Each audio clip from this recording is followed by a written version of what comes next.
la teología es humana. Dios no toma la palabra, hablamos nosotros. Ponemos nosotros en boca de Dios. Sí, o al menos Dios habla a nosotros, pero yo no leo la palabra de Dios directamente, leo la palabra de Moisés, la palabra de Abraham, la palabra, te digo, la palabra de Mateo, de Marcos, de Lucas, de Juan, la palabra de Pablo. Y yo por fe creo que la palabra de Pablo es palabra de Dios, que la palabra de Marcos es la palabra de Dios. Es un acto de fe. Me reivindico como creyente, soy creyente, ¿no? Diría Schleiermacher, ¿no? O Kierkegaard diría, la fe es una verdad para mí, yo tengo fe en la fe, yo tengo fe en que creo, yo creo que creo, digamos, ¿no? Creo ser un creyente. Y, y en el fondo la angustia que le provoca al hombre es que Dios guarde silencio, muchas veces, ¿no? O pensar en la teología también atravesada por la inconsistencia. Porque en el fondo ninguna teología cierra por completo. Todas las teologías son abiertas y cada una tiene su fortaleza. En vista al ser humano, cada una edifica al hombre de distinta manera, ¿no? Por eso Maritain dice, el catolicismo es la religión de la persona y el protestantismo es la religión del sujeto.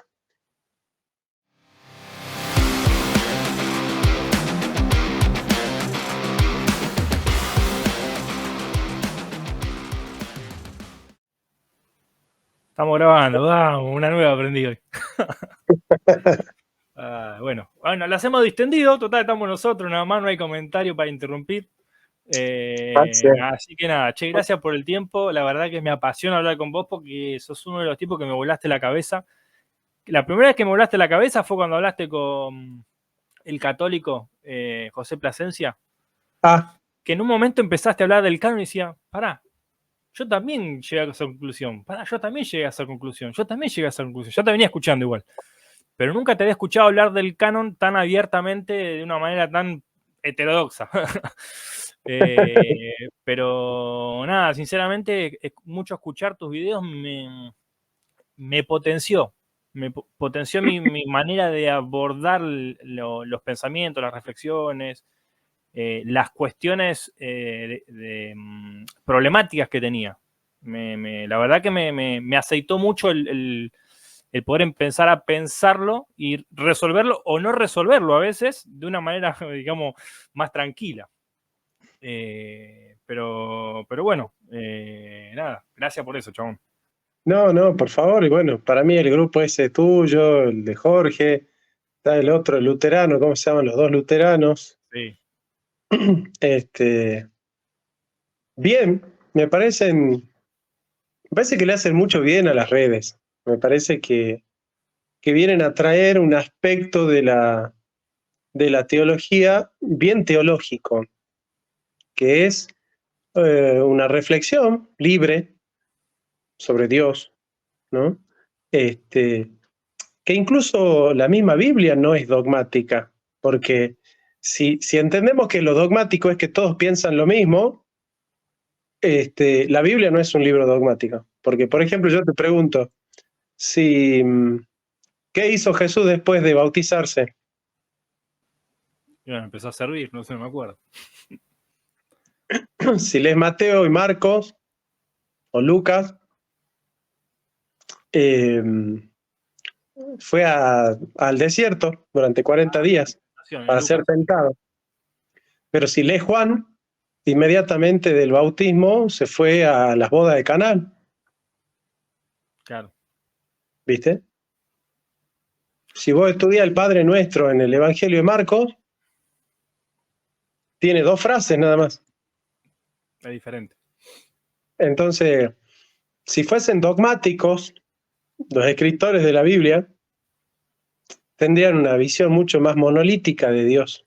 Seguro. Y de los hechos, ¿no? Entonces, si la Biblia no es dogmática, ¿por qué nosotros tenemos que ser? Tal cual, tal cual. Tengo un profe de epistemología, porque yo hice un curso de apologética y arqueología bíblica. 2 años fueron. Una diplomatura en un instituto era. No me lo dieron el diploma porque mi tesina no estaba orientada al pensamiento que tenían ellos. Porque era un instituto de hermanos libres. O sea, son creacionistas de la Tierra Joven, etcétera, etcétera. Pero eran todos conocidos de donde la iglesia que yo había salido, ¿viste? Y bueno, con uno de los profes en epistemología me había sacado un 10 y dije, esta es mi materia, entonces tengo que hacer la tesina con este tema. Y hice una tesina que se llamaba una epistemología moderna de la doctrina de la revelación. Bueno, ¿para qué, no? El profesor dijo que estaba bien, pero el que me dirigió con la tesina decía que estaba mal. Así que nada, no terminamos concordando y bueno, no me terminaron aprobando. Pero mi profesor me decía que estaba bien, estaba para aprobar la tesina. Ahora, yo con él hice un debate, que lo tengo en el canal, estuvimos como 2 horas debatiendo, todos estos temas alrededor de la revelación, el canon, la inspiración. Yo creo que soy neortodoxo por mi postulado, ¿no? Bueno, él es ortodoxo evangélico, obviamente. Y hablábamos el tema de que a lo largo de la historia, a lo largo de la historia bíblica, también se ven las modificaciones y los cambios en la mentalidad, en los pensamientos teológicos, en la forma de ver la realidad a lo largo de la Biblia. Y eso es antes yo no lo entendía así. Para mí la Biblia era algo dado. Bueno, después cuando empecé a estudiar más y a profundizar me di cuenta que no y empecé a ver el progreso. Sin la necesidad de llamarme progresista, porque yo como cristiano vivo más conservadoramente, pero en mi teología soy bastante más, no progresista, pero más liberal. Y esa, digamos, no sé si llamarlo sincretismo, no sé, es una mezcla rara que te termina dando en la neortodoxia, porque vos querés vivir una vida cristiana ortodoxa, pero a su vez entendés la flexibilidad que tiene la teología y la podés deconstruir, pero necesitas el equilibrio, ¿no? Entonces, y eso que voy a una iglesia pentecostal, yo salí de los hermanos libres para ir a una iglesia pentecostal porque necesitaba libertad, ya no podía con tantas reglas, no podía con una estructura fija teológica, porque sobre todo encima en la iglesia de los hermanos libres, no sé si conoce la denominación. Sí, claro, sí. Bueno, Jorge también salió de los hermanos libres, Jorge Carrillo.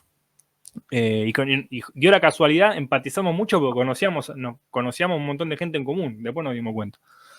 Si vos no crees lo mismo que cree la iglesia, estás mal espiritualmente. Más o menos, no es así, ¿no? Pero son todas muchos postulados que fui detectando que son como creencias inconscientes, ¿viste? ¿Viste cuando uno dice, bueno, no vas a la reunión, no sos espiritual? Bueno, si no crees lo que cree la iglesia, no sos espiritual. Ya estaba como, me afectaba mucho eso, ¿viste? Entonces en una iglesia pentecostal encontré más libertad para pensar, porque aparte están abiertos a lo que el Espíritu Santo te diga, ¿no? Entonces como que dicen que el canon está cerrado, pero en realidad no está cerrado porque viene el pastor, te revela algo y lo tenés que hacer. No, el tema de las denominaciones es todo un tema. Quizás tenga mucho que ver porque es más fácil encontrar personas abiertas a la reflexión en el metodismo que en un hermano libre, ¿no? Es más fácil ser crítico dentro del metodismo, de algunas ramas del bautismo, de la iglesia bautista, digo, ¿no? Algunos luteranos también. Pero yo creo que eso está más en el talante de la persona, no es que uno es dogmático porque es hermano libre. Es hermano libre porque es dogmático, digamos, ¿no? O sea, uno se mete en la iglesia que más o menos le quepa el sayo. Y bueno, si una persona es demasiado libre, va a buscar una denominación libre, ¿no? Justamente se llaman hermanos libres, pero no practican mucho la libertad. Pero bueno, tiene que ver con eso, es muy lacaniano eso, ¿no? Muy a menudo los que piensan torcido viven recto y los que piensan recto muchas veces viven torcido porque una de las cuestiones que trajo la filosofía contemporánea ya es imposible divorciar teología de filosofía y filosofía de filosofía contemporánea, digamos, ¿no? Una de las cosas que trajo Freud, Nietzsche, Marx, el mismo psicoanálisis de Lacan.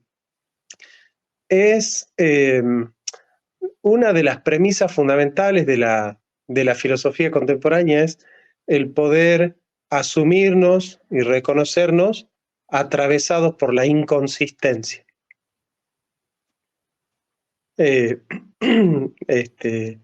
La patológica presunción del ortodoxo, que de alguna manera presupone un acceso privilegiado de la verdad,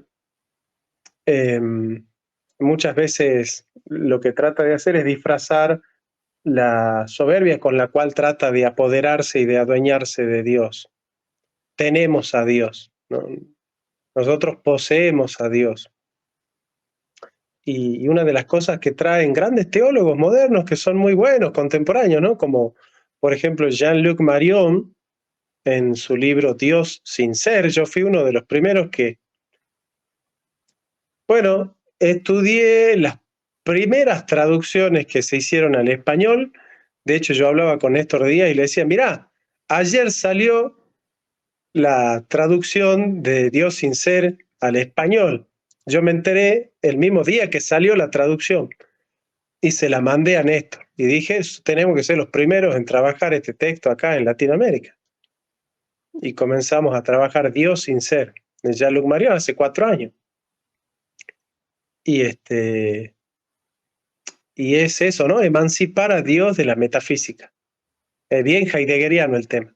Emancipar a Dios de la metafísica, del acceso conceptual a Dios, ¿no? Y muchas veces tiene que ver mucho con eso, ¿no? O sea, vos ponete a pensar que conceptualmente la palabra horos, concepto, viene de cortar, de determinar, de cortar.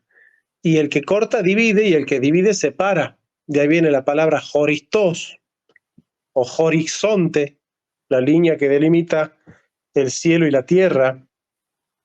En cambio, el símbolo es una imagen auditiva que puede integrar muchos conceptos. Es polisémico. Mientras que el concepto agota la riqueza del símbolo, el símbolo multiplica la riqueza del concepto. Entonces, en una mirada conceptual se pueden integrar muchas miradas.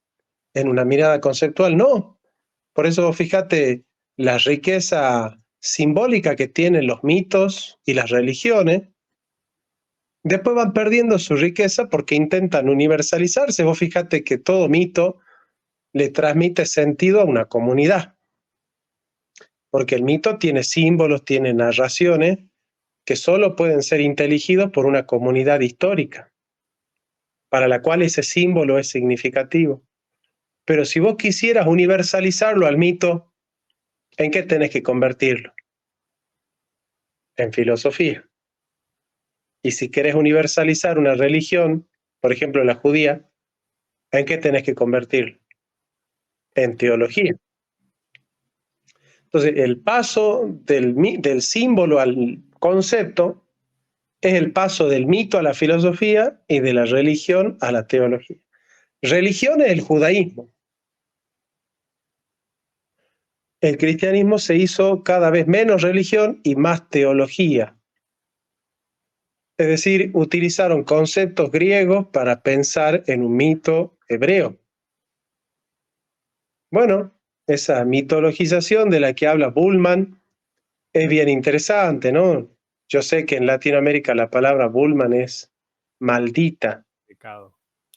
Es pecado. Pero son grandes teólogos que nos vienen a hacer pensar y reflexionar cómo poner en libertad a Dios, porque el objetivo central de Bullman es poner a Dios en libertad para que el hombre sea hombre. Eso es fundamental. O sea, el hombre no puede ser hombre si Dios no es libre para el hombre. Y esa apertura de la gracia implica la novedad, implica la gratuidad, la novedad, el don, la revelación, la inspiración, pero sobre todo la novedad. Dios es siempre nuevo, es siempre nuevo. De hecho, la teología cristiana de los padres de la iglesia siempre ha dicho, Cristo es la novedad, ¿no? Cristo es la novedad. Y en Cristo se hacen nuevas todas las cosas, y la renovación del espíritu no es justamente cambiar por cambiar, sino que la tradición viva de la fe simbólica va adquiriendo matices, porque echa tierra, echa raíces en la tierra, echa raíces en la historia, echa raíces en el hombre, echa raíces en la psicología. Y justamente esa es la riqueza del mito, ¿no? Que puede echar raíces. El concepto no puede echar raíces en ningún lado. Entonces, ya estamos en la era de un cristianismo post-metafísico, ¿eh? O, diría Heidegger, un cristianismo ya no ontoteológico, que en el fondo es poner a Dios en libertad, ¿no? Emanciparlo a Dios de todo lo que nosotros dijimos que es Dios, digamos, ¿no? Y, y en esto recuperamos la dialéctica negativa y la teología negativa del pseudo Dionisio Areopagita y del mismo Santo Tomás de Aquino. Hoy resulta que los grandes dogmáticos de la teología son tomistas, cuando Santo Tomás de Aquino era lo menos dogmático que había, porque él decía que de Dios es más lo que no sabemos que lo que sabemos, ¿no? Y por la vía de la remoción, Dios siempre se nos escapa, ¿no? Se nos escabulle. Entonces, pensar en un Dios metafísico es justamente lo que ya no nos dice nada. O sea, la teología conceptual metafísica ya no nos dice nada. No nos dice nada porque esto es bien polémico, pero si se entiende, podrías compartirlo. Hay un cura, si mal no me equivoco, se llama Walter Jeremías, que es el mismo que de alguna u otra manera hablaba de la ipsísima verba Jesu, ¿no? De la alta crítica, ¿no? La mismísima palabra de Dios. Viste que la Reina Valera se resaltaba la palabra de Cristo con rojo, sí, ¿no? Como diciendo, esta es la palabra de Dios, ¿no? Esa es la neortodoxia, ¿no? La ipsísima verba Jesu. No todo lo que está en la Biblia es palabra de Dios, sino lo que Jesús dice, ¿no? Y pero un desarrollo teológico bien interesante, sobre todo de algunos jesuitas del siglo XX, es que no solamente el hombre debe justificarse ante Dios, sino que ahora Dios también tiene que justificarse delante de los hombres. Es decir, después de Primo Levi, de Karl Levitt, después de Auschwitz, de Hiroshima y de Nagasaki, de la Primera y la Segunda Guerra Mundial, después de la tortura y el genocidio, Primo Levi dice, no existe Auschwitz, existe Auschwitz, no existe Dios. Y Karl Levi dice, después de Auschwitz es imposible pensar en un Dios completamente bueno. Y la filosofía y la teología se tienen que hacer cargo de la densidad del mal en el hombre. Y en ese sentido dicen, Dios se tiene que justificar delante de los hombres. Es decir, ¿vale la pena hablar de Dios, de un Dios providente que está presente en la historia, si se queman a niños en una cámara de gas? Y una cosa es decirlo, y una cosa es decir, mataron a 6 millones de judíos, y otra cosa es hacerse cargo del mal en el hombre, ¿no? Del mal en el hombre. Y esa pregunta implica, ante todo, que Dios es un gran problema para los hombres en el siglo XX, y en el siglo XXI Dios se torna un gran problema, ¿no? Esa mirada naif que tiene, por ejemplo, Voltaire, cuando en Cándido él se queja de Leibniz, que tiene todas las respuestas, ¿viste? Él dice, este es el mejor de los mundos posibles. y tiene todas las respuestas. Ese es un panglosiano, todo lo explica, todo, tiene respuestas para todo, ¿no? Y acá en las redes proliferan los panglosianos, ¿no? Que tienen respuestas para todo, ¿no? El teólogo responde, ¿sí? Todos tienen una respuesta, ¿no? Y está bien, yo no digo que esté mal tener o pretender tener una respuesta para todo, pero mucho más interesante hoy es transitar a Dios como una gran interrogante, como una gran pregunta, ¿no? Hoy el cristianismo avanza por esos cursos de la teología que en el pensamiento postmetafísico Dios se tornó en una gran pregunta, en una gran incógnita. Y transitar esa incógnita me parece mucho más valioso que dar respuestas ligeras y apresuradas de cuestiones que son muy profundas, ¿no? Y si yo te pregunto, ¿por qué hay mal en el mundo? Y bueno, ahí te sacas de la galera el libre albedrío y que el mejor de los mundos posible, y no transitas el candor y el espesor de la pregunta, una pregunta que incomoda, que acorrala, que sofoca, ¿no? Como cuando Discépolo dice, ¿dónde estaba Dios cuando te fuiste? Nosotros podemos decir, ¿dónde estaba Dios cuando quemaban a niños en una cámara de gas? Bueno, un teólogo ortodoxo te va a decir, un teólogo de sana doctrina te va a decir, no es una pregunta seria. Y bueno, ¿qué pregunta seria es entonces? Si Dios es omnipresente y es el Señor de la historia y maneja las riendas de la historia, y no hay quien detenga su mano, ¿cómo no la pregunta por el mal no va a ser una pregunta que también coloque a Dios en el banquillo? Déjame decirte algo que me vino a la mente. Me estoy saliendo con una respuesta, pero me vino a la mente. El cristiano, los discípulos, cuando vieron que Jesús murió en la cruz, y ahora estamos justo vamos a entrar en la fiesta de las Pascuas, cuando vieron que Jesús murió en la cruz, y hago análogo a ese niño que está dentro de una cámara de gas, ¿no? ¿Dónde está Dios si Jesús fue muerto en la cruz? ¿O dónde está Dios si el niño es puesto en una cámara de gas? Y en algún sentido, un cristiano podría responder, Dios está ahí adentro, porque Dios es ese niño, porque es un inocente muriendo. Entonces creo que sí, siempre vamos a tener una respuesta de la teología, pero es verdad. O sea, ¿y ahora qué hacemos con eso? Y a veces es difícil vivir con el sufrimiento y hay muchas cosas que no tienen respuesta. ¿Por qué Dios las permite?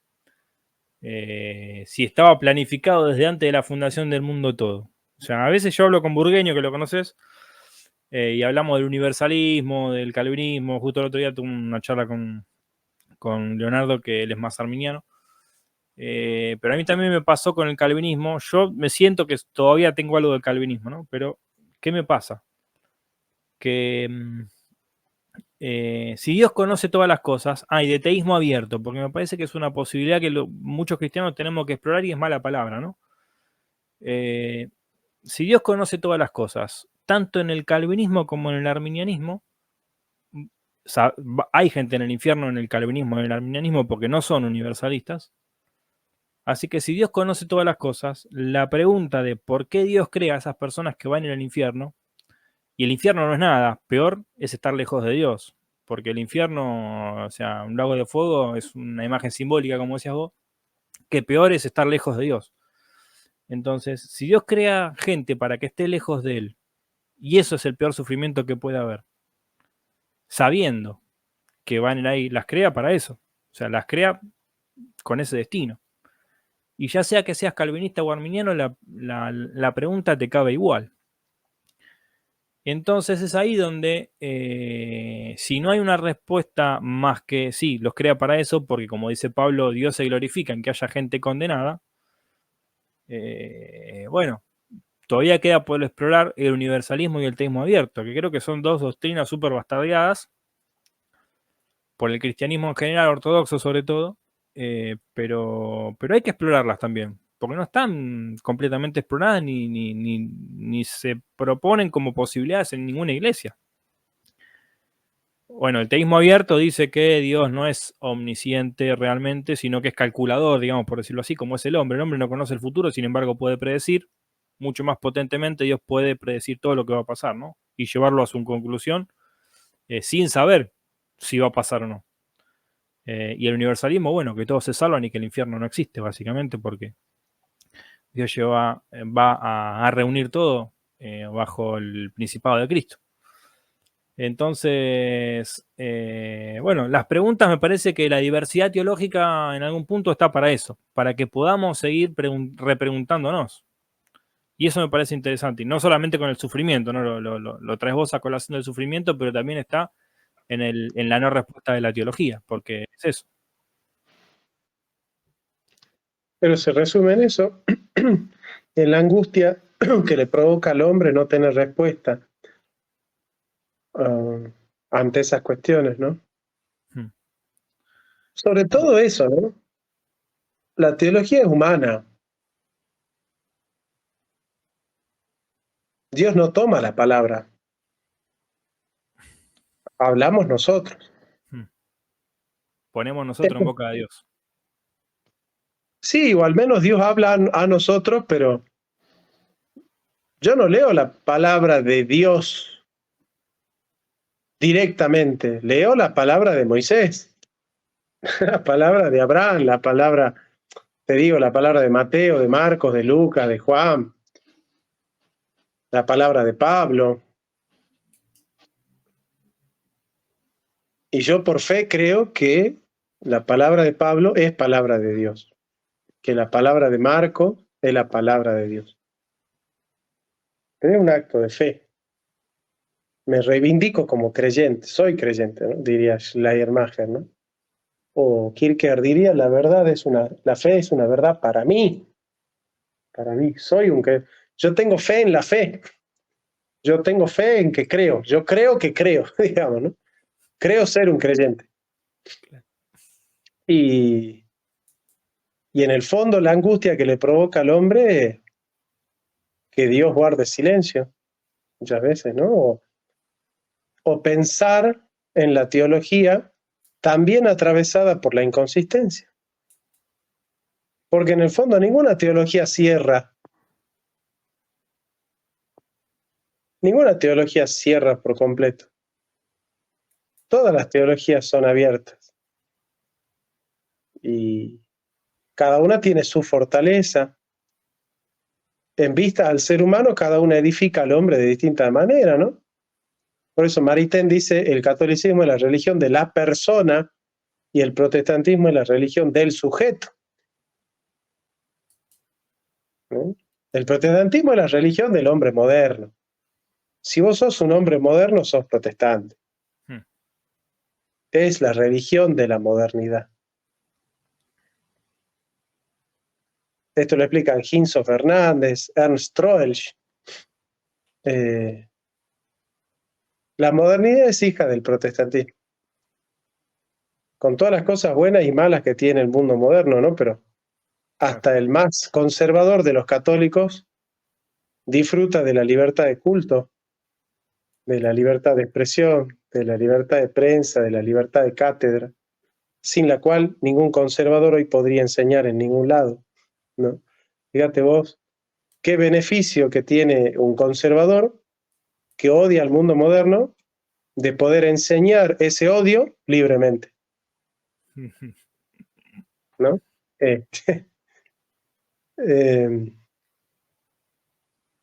Y por eso Dios no puede ser una gran respuesta si antes no se torna en un gran problema. Y ninguna teología cierra.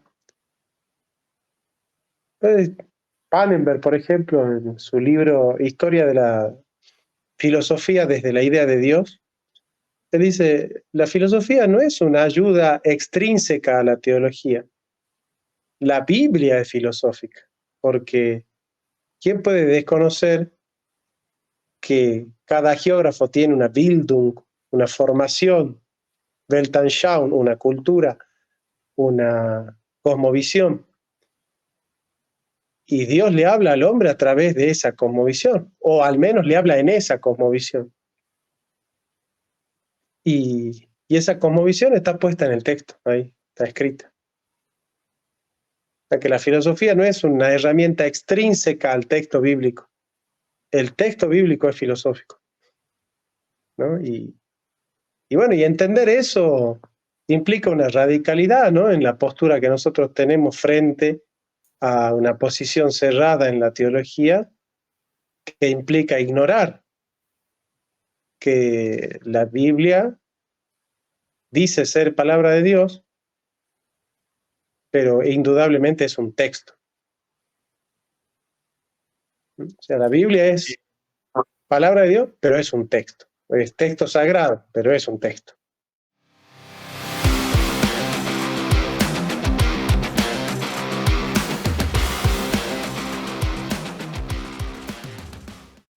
Déjame que te diga en 2 minutos, te hago paréntesis, porque yo tengo un libro escrito que es de mi investigación de esa afirmación.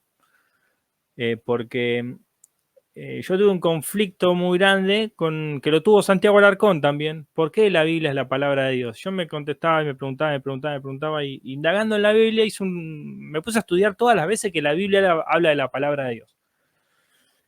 Y en mi libro la tesis es que la Biblia no dice ser la palabra de Dios, en ningún lado. Ni los autores de la Biblia dicen que la propia escritura es la palabra de Dios en ningún lado. Y entonces me puse a estudiar cada vez que la Biblia dice la escritura y cada vez que la Biblia dice la palabra de Dios. Y me encontré que en realidad era así. O sea, todos los versos que la ortodoxia postula para afirmar que la Biblia es la palabra de Dios, porque lo dice la Biblia, están mal interpretados. Porque al parecer, por lo que me doy cuenta desde el idioma griego, los autores del Nuevo Testamento hacen una clara distinción entre la palabra escritura en griego y la palabra palabra de Dios y la palabra hay tres frases que aluden al logos Claro. y a la rema. En español digo, cuando uno dice, qué linda la palabra que me está diciendo, por ahí no necesariamente tiene que ver con la palabra de Dios, sino la palabra que me está diciendo vos. Después está el logos, digamos, en términos filosóficos que lo usa Juan, y después está el término palabra de Dios, ¿no? Que se pretende ser la voz de Dios hablando, ¿no? O la interpretación de lo que Dios expresó. Y entonces hice ese estudio y me di cuenta que hay 3 pasajes nada más en los que se parece confundir a ver la cámara que le pasó. Se parece confundir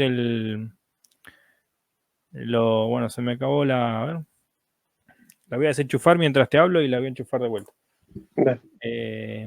Y el mismo Jesús hace la distinción también, me di cuenta. Entonces, hay una confusión de exégesis, digamos, nada más. Y entonces la tesis del libro es esa, que la palabra de Dios es algo continuo, que es algo que Dios revela constantemente, que el hombre va reinterpretando. Pasa que la palabra de Dios es un término analógico. La palabra de Dios es Jesucristo. Ese es el analogado principal, no la Biblia. Claro. La Biblia es palabra de Dios en cuanto que testimonio de Jesucristo. Exacto, eso es lo que dice Jesús directamente. Pero la palabra de Dios y Bart es Jesucristo.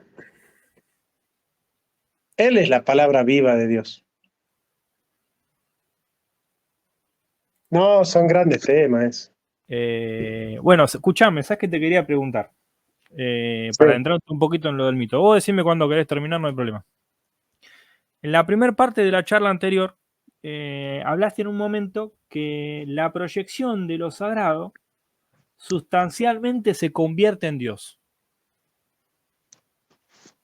¿Te acordás de esa frase? Sí. La proyección de lo sagrado sustancialmente se convierte en Dios. Traducímelo o bajámelo desde lo filosófico a lo más llano, digamos, que alguien sin formación filosófica pueda comprender. Porque cuando habla de proyectar, cuando habla de sustancialmente, me parece que hay dos dos situaciones en esas dos palabras que por ahí la persona del llano no la puede captar tanto. Claro, primero hablemos de lo sagrado. Dale. ¿Qué es lo sagrado? Vos recordás que la palabra Dios en la antigüedad no era un sustantivo, era un adjetivo. O sea, no era teón, era theú. Claro. Y o sea, no era teos, era teón y teú. Y y de a poco se va sustantivando. Pero lo sagrado es todo aquello que no está disponible. Es el concepto. Lo indisponible. Lo que no está disponible. Ahí me volvió. Entonces, si Dios es lo que no está disponible, es todo aquello que rompe con la pretensión de posesión, de sujeción, de fijeza, de determinación. Dios es indeterminado. Y si lo que intenta hacer el concepto es determinar, y ahí está el problema. Entonces, desubstancializar a Dios es llevarlo al horizonte de lo sagrado, que es lo totalmente otro. Incluso lo totalmente otro de aquello que nosotros llamamos cristiano, ¿no? Sería como el último Dios, en términos no de una sucesión de dioses, sino de ultimidad. El Dios que está más allá de todos los dioses. Y frente a ese Dios, incluso hablar de Dios ya es idolatría. La Biblia ya es idolatría. Pretender hablar de Dios, pretender. Y entonces lo único que cabe frente a ese Dios es el silencio expectante, dice Heidegger en La historia del ser. Y vos fijate que hoy está saturada la palabra, pues. La palabra Dios está saturada, vos fijate, ¿no? Pensá en esto y no lo pienses, trata de sentirlo. ¿Qué sentís vos cuando prendés la tele o YouTube o ves en la calle que alguien dice, no, Dios es así, y Dios es así, y Dios te ama, y Dios piensa así, y Dios hace así, y Dios quiere para tu vida, y Dios acá, y Dios allá, y Dios... Vos no sentís que la mayoría de las personas es como que sienten que ya está devaluada la palabra Dios. Sobre todo que también es una trampa, ¿no? Porque para nosotros los cristianos la palabra Dios nos aleja de la Trinidad, porque la palabra Dios no es trinitaria, es monoteísta. Claro. O sea, todos nosotros creemos en la Trinidad, pero cuando hablamos, no hablamos de la Trinidad, hablamos de Dios. Dios me ama, ¿qué es eso? Yo rezo a Dios, ¿qué es eso? O sea, nunca, la palabra Dios nos aleja de la Trinidad. Esa es una tensión que está en los apóstoles mismos también. ¿Quién creó al mundo? Dios. ¿Qué Dios? ¿Cuál Dios? ¿Cómo es? Él, ¿no? Claro. O sea, se explica, es que creó Dios Padre, por el Hijo, en el Espíritu, así. Se explica bien todo eso, o sea, te lleva a la Trinidad, la palabra de Dios. Bueno, son cosas que cuando vos superas el número, la cantidad, la cualidad, las categorías, y podés habitar en un silencio expectante, ahí aparece el preámbulo de lo sagrado. Y cuando aparece el preámbulo de lo sagrado, aparece el último Dios. Y el último Dios es que ya no es el Dios cristiano. Porque ahí Heidegger te diría, ¿en serio sos tan estúpido para pensar que Dios te habla solo a vos? Claro. O sea, ¿en serio creen que Dios solamente está con ustedes?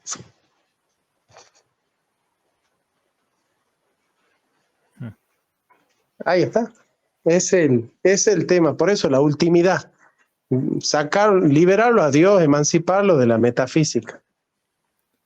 Claro. Cuando vos decís, cuando lo sagrado se proyecta sustancialmente, se convierte en Dios, estás haciendo referencia a que el hombre convierte en Dios aquello en lo que ve que lo sagrado se proyecta, o en aquello en lo que piensa que lo sagrado se proyecta, digámoslo de alguna manera. ¿Puede ser?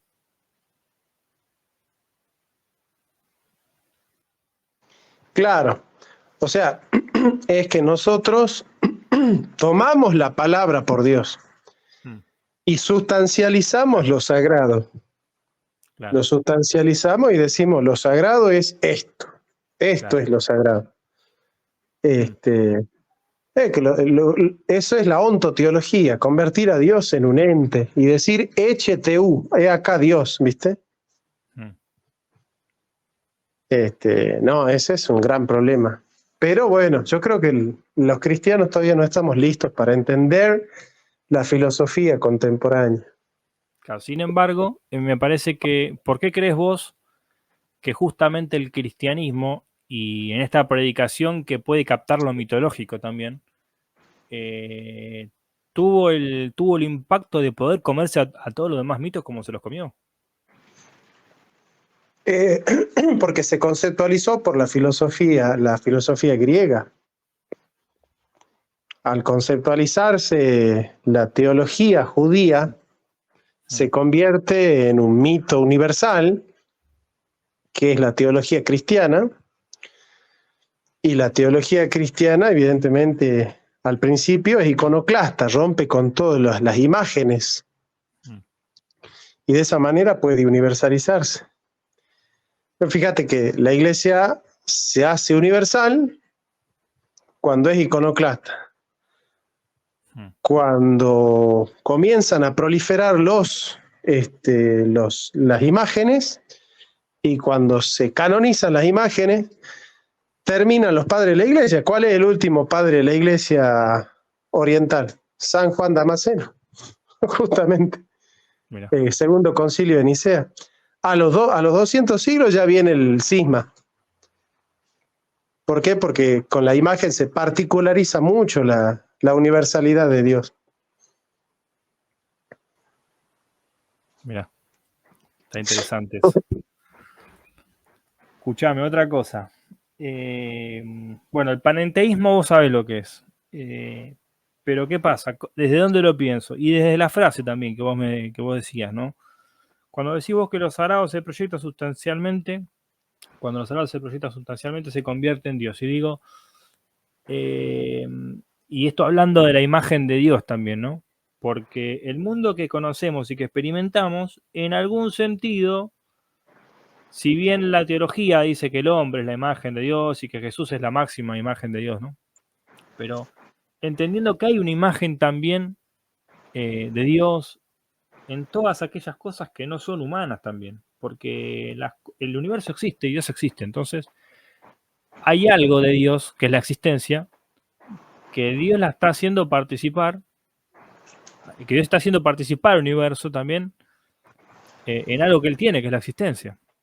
Entonces, el mero hecho de que exista el espacio, el tiempo, la materia, etcétera, ya, como dice Pablo, va a decir Pablo, ¿no? El eterno poder y la divinidad de Dios, deidad de Dios, se hace claramente visible siendo entendida por medio de las cosas hechas, ¿no? Entonces, y ahí aparece la teología natural y los argumentos apologéticos para la existencia de Dios, etcétera, ¿no? Pero bueno, las características de Dios, digamos, de la teología natural y de la teología tradicional, se van desarrollando hasta que se ven como más plenamente en el hombre y le hagamos al hombre nuestra imagen y semejanza, etcétera, ¿no? Y después va a aparecer el cristianismo a decir, no, están más plenamente en Jesús está la plenitud de la deidad, la plenitud de la imagen de Dios. Entonces, en algún sentido, el panenteísmo, digamos, tiene cierta cabida en el cristianismo porque Dios está en las cosas. ¿Por qué? Porque las cosas participan de Él. Dios le dio participación a las cosas respecto de lo que Él es. Entonces, ¿podemos decir que el panenteísmo es compatible con el cristianismo visto desde ese punto de vista? Y esto te lo estoy preguntando como para tratar de introducirme a una mirada más bulmaniana, digamos, de la teología, ¿no?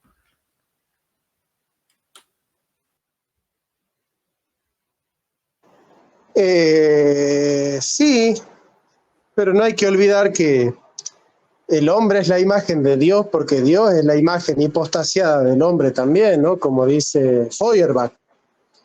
Entonces, en esa imagen hipostasiada, que es la consumación de la humanidad en un proyecto ideal que implica una metafísica, la imagen de Dios cobra sentido por la imagen del hombre. Por eso Cristo es el Hijo del Hombre, es decir, es el que lleva a la humanidad a lo más alto. Se hipostasea el ideal de humanidad. Entonces, Dios se hace inteligible a la luz del hombre y el hombre se hace inteligible a la luz de Dios. Bueno, así comienza la institución de la religión cristiana de Calvino, ¿no? Mirá.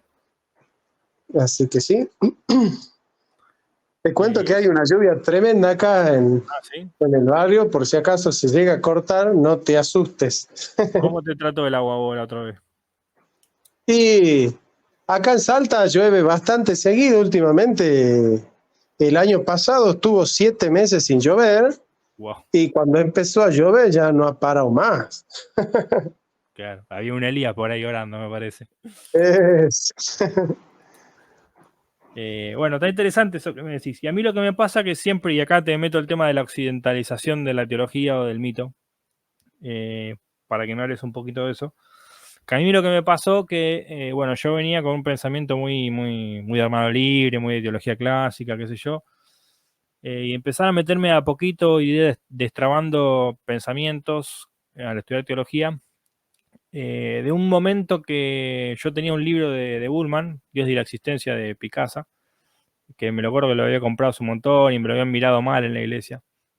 Y yo decía, bueno, lo voy a chumear un poco. Y lo leí un poco, no entendía mucho, ¿viste? Pero después, por todos los comentarios que me hablaban, bueno, que era malísimo ese teólogo, que después de leer ese teólogo te hacías agnóstico, te hacías ateo. Qué sé yo, después, con los años me di cuenta que empecé a adherir a esa teología sin darme cuenta. Y empecé para bien o para mal, ojo, yo acá, desde mi punto de práctica cristiana, yo sigo yendo a la iglesia, me sigo congregando, sigo orando. Lo digo para aclarar porque después alguno critica, ¿viste? Mi fe en Dios está intacta, oro por milagros, predico el evangelio, trato de ser luz en todo el lugar donde voy, aconsejo gente, lidero gente. No me creo que soy el super líder, pero trato de acompañar, porque me doy cuenta que el liderazgo en la iglesia falta que acompañe más que se presente adelante como un modelo, ¿no? Bueno, así un montón de cosas más. Mi vida cristiana es una vida cristiana común y corriente, digamos. Pero cuando hablo de teología, me dicen que no soy cristiano, ¿entendés? Me dicen que no puedo ser cristiano con estos pensamientos, ¿no? Pero me doy cuenta que yo termino adhiriendo a Bullman, termino adhiriendo a entender, digamos, qué parte es mito, qué parte es realidad, por lo menos en mi mente, o qué parte puede ser mito y qué parte puede ser realidad, porque nunca hay que cerrarse. Y aunque pueda ser así, aunque pueda disociar las dos cosas, puedo seguir con mi vida cristiana y mi fe entendiendo las dos cosas, entendiendo la narrativa, el mito, y entendiendo la realidad, pero entendiendo que esa realidad es una revelación de Dios y que esa realidad y esa revelación está expresada en un lenguaje mitológico. Entonces, y ahí es donde entra la occidentalización, me parece, ¿no? ¿Cómo ves ese tema? ¿Se puede entender así más occidentalmente o científicamente el mito y la historia y seguir siendo cristiano? Yo me estoy desequilibrando, digamos, en mi manera de abordarlo. Hay que volver más a Oriente, pensar más como los padres orientales, que tenés unas charlas con Seba ahí buenísimas, que también después yo estuve hablando con él acerca del símbolo. Contame un poquito de eso. El concepto de mito que tenés occidental. Claro. Para vos es mito y realidad. En realidad, la única realidad es el mito. Todo lo que está fuera del mito es falso. La única realidad es el mito. Porque el mito es la realidad simbólica. Y el hombre es un ser simbólico. A vos no te quita el sueño lo que te pasa, sino lo que vos crees que te pasa. Claro. Lo real es imposible, lógico. Nosotros vivimos en lo imaginario y en lo simbólico, en las palabras y en las imágenes. Y el mito es la conjunción perfecta entre palabra e imagen. Sí, hay un... Fuera de ese texto no hay nada. Entonces, lo único que tenemos es ese mito. Ese es nuestro mito. Esa es nuestra única realidad. Fuera de ese texto nosotros no tenemos sentido. En eso consiste ser creyente. No, no es que yo tengo que aplicar un método científico para verificar qué parte de la Biblia es verdad y qué parte de la Biblia es mito. No, justamente. Es verdadera porque es mitológica. Es porque es un gran mito. No hay que aplicar el concepto de verdad científico acá. La verdad de la ciencia. La verificación. ¿Qué va a verificar?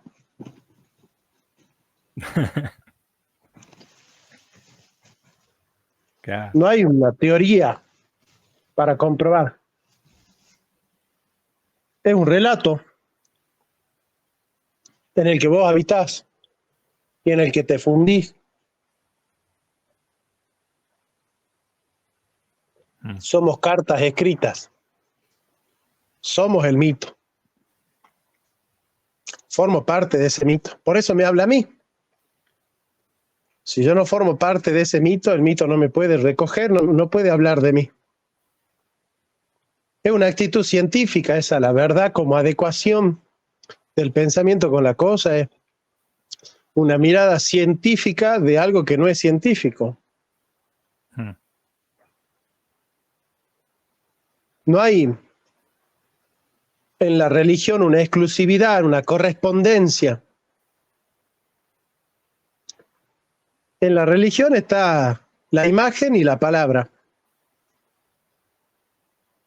Y nosotros como creyentes, que somos la imagen, que somos la palabra. No hay una correspondencia porque no hay nada fuera del texto. Y en eso consiste ser creyente. Entonces nunca coloques la realidad fuera del mito.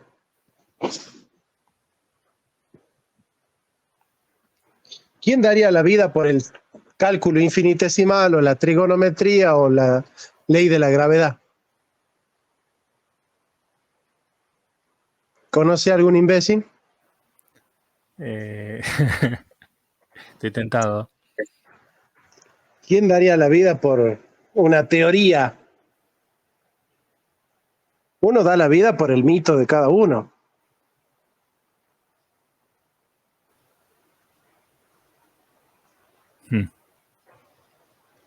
Y sí. A mí lo que me pasa que, bueno, yo tengo como muy marcada esa disociación, ¿no? No sé si estaré en una disonancia cognitiva entonces, porque lo vivo así. Como que no tengo problema en aceptarlo, pero a su vez me trajo como cierta paz el vivirlo así, ¿no? Yo te Es que confieso. justamente somos creyentes porque Dios no existe. La complica mucho. Si Dios existiera, nosotros no seríamos creyentes. Claro, bueno, si tenés que creer.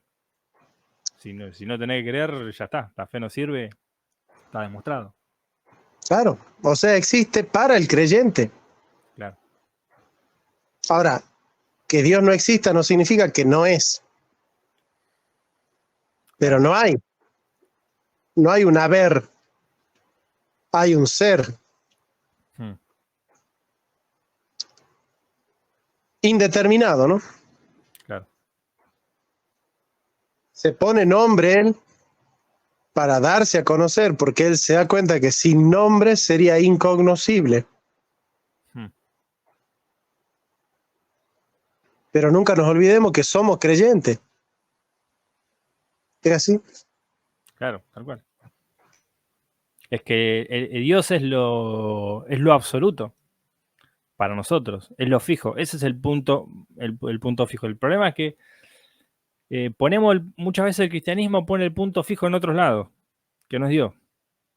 Y quiere trazar todo lo demás a partir de otro punto fijo que nos dio, que son por ahí dogmas, ¿no? Y ahí se Claro, desarticula la teología. claro. Sí, el analogado principal es Dios. Sí, sí. Dios y todo lo que tiene que ver con Dios. Pero conceptualmente Dios no es nada. Entonces lo único que nos quedan son las narraciones simbólicas que nos permiten a nosotros contingentemente darle sentido a la vida. Claro, Pero porque somos creyentes. claro, obvio. ¿Verdad? En el fondo el ateo es iconoclasta, pues no tiene ninguna imagen con la cual poder reivindicarse a sí mismo. ¿Me entiendes? Sí, sí, Así sí. que, no, Bueno, son temas para tratarlo profundamente. dale, te tiro lo último, como para ir cerrando. Bueno, en este devenir que tuve respecto a la teología, me pasó también de empezar a enamorarme un poco de la teología católica. No al punto de, no al grado o al punto, sino a la manera de Santiago que se terminó siendo católico, ¿no? Porque yo creo que el cristianismo se vive en el catolicismo, en el protestantismo, en cualquier denominación. Pero me gustó la variedad contemporánea que hay de teólogos católicos que piensan como Bullman, que piensan como Barth, que piensan como los más clásicos, y empecé a encontrarle sentido a muchos dogmas que propone la Iglesia Católica, como se está debatiendo ahora el tema del Teotocos, que no les había encontrado sentido antes. ¿Por qué? Porque el católico le dice padre al cura, ¿no? Y le dice madre a María. Y es completamente legítimo eso.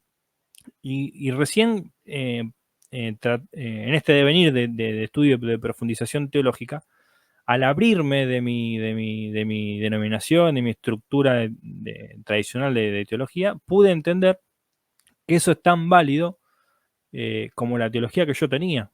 Y que Madre de Dios, obviamente, que a veces la teología católica lo que hace es explotar, digamos,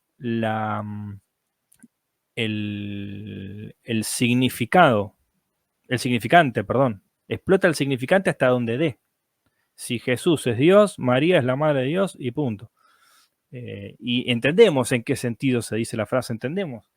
Pero claro, el evangélico, el cristiano protestante que por ahí no está embebido en esta clase de teología más simbólica y todo eso, solamente es como que sin entender el contexto va a poner a María por encima de Dios al escuchar esa frase, madre de Dios.